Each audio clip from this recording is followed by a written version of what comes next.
Здравствуйте, друзья! Сегодня мы с вами поговорим о самом маленьком управляемом светильнике экосистемы Xiaomi, который имеет форм-фактор люстры Ye-Light GIU-260. Ведь все, что меньше, имеет уже форм-фактор либо лампочки, либо точечного светильника. И этот светильник вполне сопоставим с ними по мощности.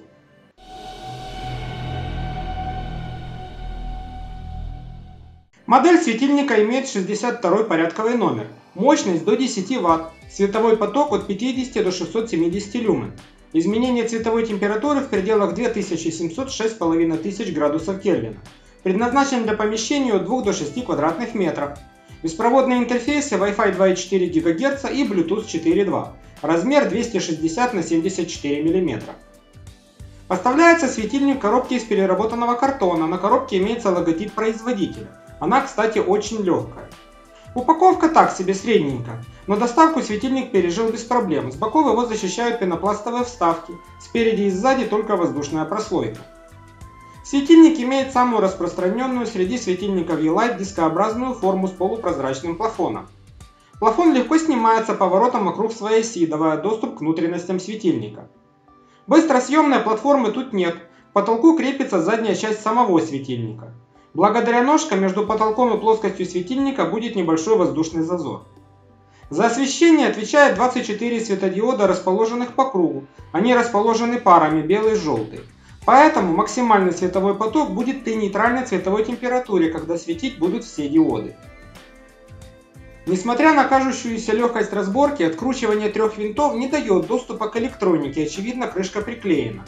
Я не сторонник деструктивной разборки, поэтому довольствуемся только таким видом. В сравнении с самой первой, хотя уже есть обновленный вариант, версии светильника Ye-Light, хотя он и сам небольшой, но выглядит внушительно по сравнению с героем обзора. Подключение в Mi Home стандартно, после подачи питания светильник обнаруживается приложением. Напоминаю, я использую регион Китай, модификацию с сайта copyba.ru, ссылка в описании под видео. Выбираем свою Wi-Fi сеть и ждем завершения обмена данными со светильником. После этого 3 финальных шага по выбору локации, имени устройства и предоставлении доступа для пользователей других Mi аккаунтов.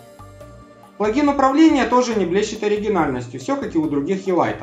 Во включенном режиме свайпом вверх-вниз регулируется яркость, справа-влево цветовая температура. В выключенном состоянии экран демонстрирует звездное небо. В текущей версии плагина доступно 5 предустановленных сцен работы. Почему-то не было сцены рассвет, хотя была сцена закат. Плавное замедленное выключение света. В правом верхнем углу кнопка с 3 точками дает доступ к меню настроек. В нем имеются такие опции, как выключение светильника по таймеру через заданное время, состояние по умолчанию, тут настраивается реакция люстры на подачу питания и возможность запоминать последнее состояние перед отключением. В светильнике имеется модуль Bluetooth, который позволяет светильнику работать в режиме Bluetooth шлюза для датчиков и управляться при помощи родного пульта или диммера Ye-Light. В комплекте, кстати, их нет. Также поддерживается режим отключения по браслету Mi Band. Кроме этого, светильник работает с новыми, так сказать, полуумными флекс-выключателями Ye-Light.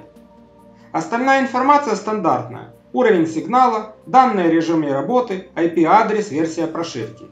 Светильник работает в автоматизациях как действие. В текущей версии поддерживается 13 вариантов: включение, выключение, ступенчатые регулировки яркости и температуры, включение в заданном режиме на заданное время. Плавных регулировок для поворотов кубика нет, только родным Bluetooth диммером. Светильник работает и с официальным приложением производителя Ye-Light. Если авторизоваться при помощи Mi аккаунта, то можно работать параллельно и в Mi Home, и в Ye-Light. Причем после добавления в первое приложение светильник автоматически появится во втором. Управление такое же, отличия только косметические. Единственная уникальная, но очень важная опция — это включение режима управления по локальной сети, который дает возможность управлять светильниками сторонних систем управления, таких как Domotics или Home Assistant. Как я уже сказал ранее, за счет совместного использования белых и желтых светодиодов максимальный уровень яркости достигается на нейтральной цветовой температуре в районе примерно 4000 градусов Кельвина. Люстра умеет работать в режиме ночника, по сути это просто режим яркости около 10% от максимума. Вот так он выглядит в сравнении с режимом полной яркости. Различные режимы работы светильника. Субъективно он подойдет для прихожих, небольших санузлов, балконов и коридоров. Полагаю, что 5-6 квадратных метров это предел для него. Не забываем, что его мощность сопоставима с управляемой E27 лампочкой. Правда, рассеивание за счет плафона лучше.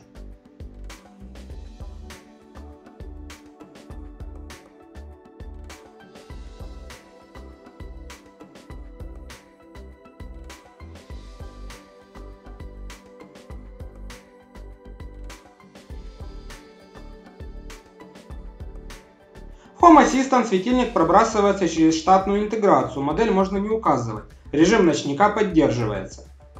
После этого в системе появляются две сущности одного светильника, основной и ночник, которые связаны, один отключает другой. Тестирование этого светильника совпало с обновлением Home Assistant до версии 106, в которой появился сервис пошагового управления яркостью. Это дает простую возможность реализовать управление при помощи, например, поворота кубика Ми или Акара, например, повышать на 10% при повороте вправо. Аналогично реализовывается и для поворота кубика влево. На каждое такое действие яркость в примере уменьшается на 10%. Этот параметр можно выставить в зависимости от ваших предпочтений.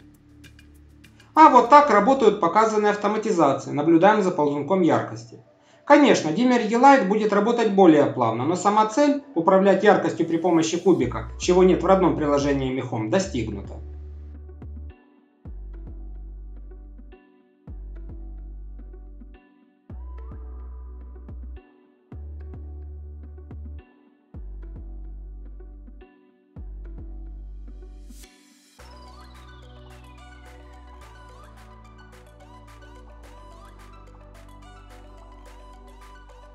В результате у E-Light получилось не только самое маленькое, но и самое бюджетное в формате такого потолочного светильника решение.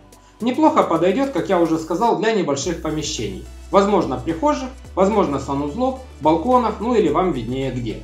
И этот светильник поможет вам реализовать все умные сценарии управления освещением в этих комнатах. На этом все. Если у вас остались вопросы, задавайте их в комментариях к этому видео.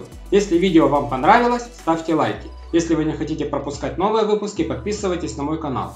О всех самых свежих новостях узнавайте из моего телеграм-канала, ссылка в описании под видео. До свидания, до новых встреч!